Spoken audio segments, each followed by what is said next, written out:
Bekerja dengan Node.js. Dalam Node.js terdapat banyak modul dan kelas yang memiliki fungsi spesifik yang biasa disebut Node.js API atau kepanjangannya Application Programming Interface atau pustaka standar library. Pada modul kali ini, kita akan menjelaskan tentang materi yang esensial yang perlu dipahami pada saat kita bekerja di lingkungan Node. Dalam bab ini, kita akan membahas tentang konsep dasar dalam Node.js dan penggunaan modul-modul maupun kelas-kelas penting yang disediakan di dalam Node.js. Kita mulai dari materi pokok yang pertama, konsep-konsep dasar Node.js. Sebelum melangkah jauh ke pembahasan selanjutnya pada bagian ini, kita akan membahas sekilas tentang konsep-konsep dasar dalam Node.js agar kita dapat memahami cara kerja dari aplikasi yang dibuat menggunakan Node.js. Yang pertama, yaitu pemrograman event-driven. Tulisannya dapat dilihat di layar dalam proses eksekusi kode Node.js menggunakan mekanisme event driver. Dalam mekanisme ini, suatu aksi akan dilakukan ketika kejadian atau event tertentu terjadi. Mekanisme event-driven pada umumnya menggunakan pada aplikasi-aplikasi berbasis GUI atau pada saat kita menggunakan JavaScript untuk memanipulasi objek DOM atau dokumen objek model di lingkungan web browser. Sebagai contoh, suatu aksi akan dilakukan setelah tombol tertentu diklik atau setelah item di dalam combo box diubah. Aksi biasanya ditulis dalam bentuk fungsi dan sering disebut sebagai event handler. Kode yang digunakan untuk menangani event tertentu pada saat aplikasi Node.js dieksekusi. Node.js akan menjalankan event loop dan aplikasi akan berada dalam keadaan diam atau idle sampai mendengarkan atau menunggu suatu event terjadi. Sebagai contoh, ketika terjadi permintaan dari komputer klien, aplikasi Node.js akan mendeteksi permintaan tersebut sebagai event dan menjalankan fungsi yang dijadikan sebagai event handle. Perhatikan contoh kode di layar.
Pada contoh di layar, kita membuat objek dari kelas http.server atau kelas server yang berada di dalam modul HTTP.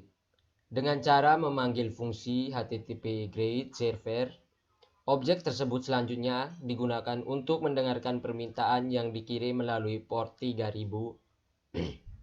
Setiap permintaan yang terjadi akan memicu event request yang kemudian akan ditangani oleh fungsi onRequest. Berikutnya, kita akan mempelajari kelas event emitter. Node.js memfasilitasi mekanisme event driven melalui kelas event emitter yang berada di dalam modul events. Sebagai kelas di dalam Node.js merupakan turunan dari kelas event emitter. Semua objek dari kelas event emitter dan kelas-kelas turunannya dapat memicu terjadinya event tertentu Sebagai contoh, fs.readStream akan memicu event objek event sebagai contoh, fs.readStream akan memicu event open ketika satu file dibuka untuk dibaca datanya. Node.js mengizinkan kita untuk mendefinisikan efek tertentu pada objek yang kita buat. Syaratnya, objek tersebut penuh dibuat menggunakan kelas event emitter atau kelas turunan. Dari kelas event emitter, perhatikan contoh program berikut.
Pendefinisian event di dalam objek dari kelas event emitter dilakukan menggunakan metode on.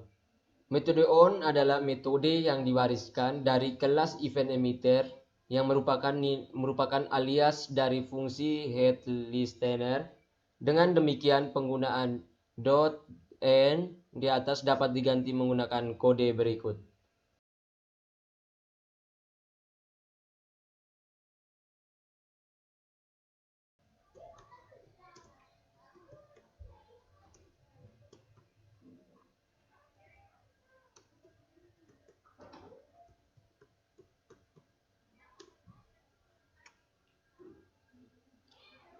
Untuk memicu terjadinya event tertentu, kita perlu menggunakan atau perlu memanggil metode meet dengan nama kita sebagai nilai parameternya. Sebagai contoh, untuk memicu terjadinya migrain, kita perlu menulis kode berikut.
Blocking I/O dan non-blocking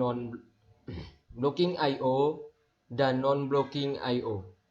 Terdapat dua metode yang dapat digunakan untuk melakukan operasi input atau output di dalam Node.js, yaitu blocking input output dan non-blocking input output.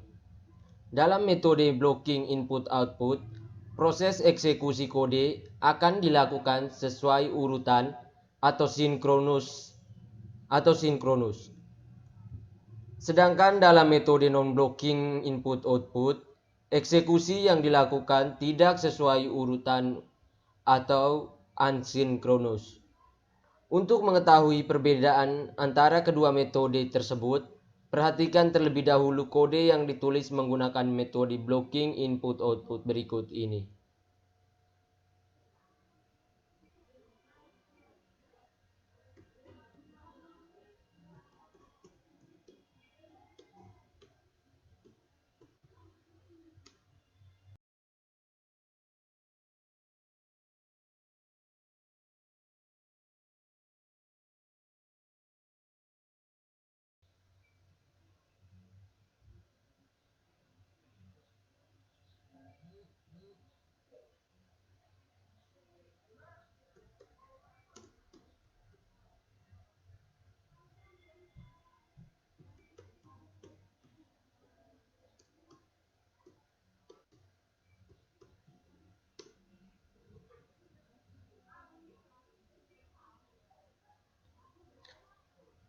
Pada metode blocking input-output seperti di layar perintah, program akan dieksekusi sesuai dengan urutannya.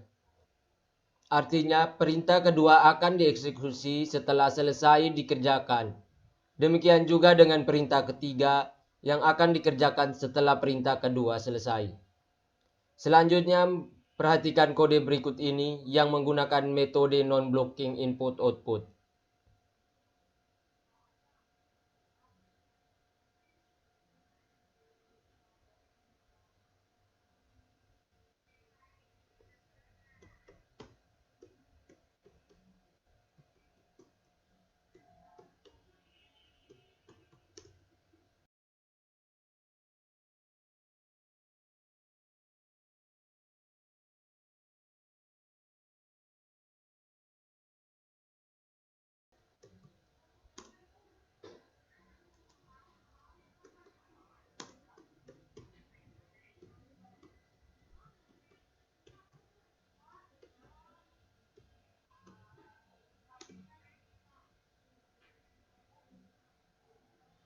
Kali ini, perintah program tidak dieksekusi berdasarkan urutan pada contoh di layar. Kita menunda eksekusi perintah kedua selama 2 detik menggunakan fungsi setTimeout. Sambil menunggu waktu tunda selesai, Node.js akan mencoba untuk menjalankan perintah-perintah lain yang dapat dieksekusi terlebih dahulu. Dengan demikian, fungsi setTimeout merupakan fungsi yang akan dipanggil menggunakan metode non-blocking input-output. Sebagai besar pustaka standar yang berkaitan dengan input-output di dalam Node.js, disediakan 2 versi, yaitu versi untuk blocking input-output dan versi untuk metode non-blocking input-output. Fungsi-fungsi yang menggunakan metode blocking input-output pada umumnya yaitu ditandai dengan akhiran sin yang berarti sinkronus. Sebagai contoh, untuk membaca isi file, kita dapat menggunakan metode blocking input-output dengan memanggil fungsi fs readFile sin. Perhatikan contoh berikut ini.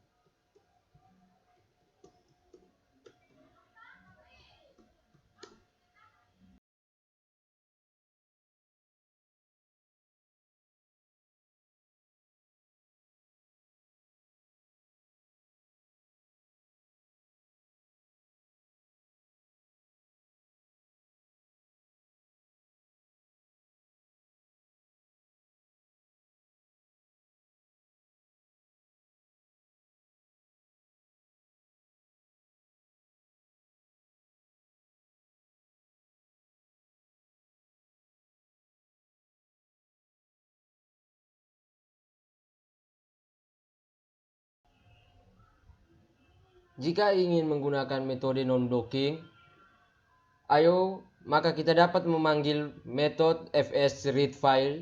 Perhatikan contoh berikut ini.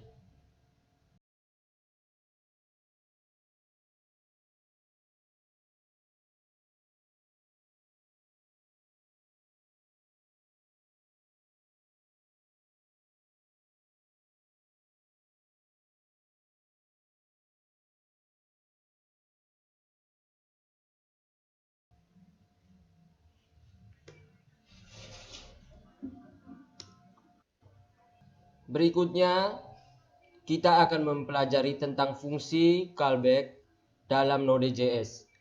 Event handler banyak diimplementasikan menggunakan fungsi callback, yaitu fungsi yang diperankan sebagai parameter dari fungsi lain.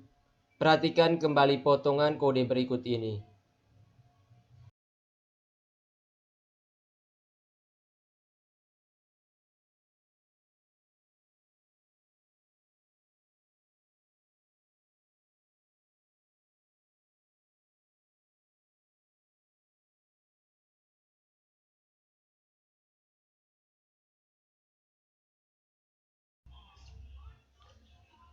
Pada kode di layar, fungsi onRequest dijadikan sebagai fungsi callback.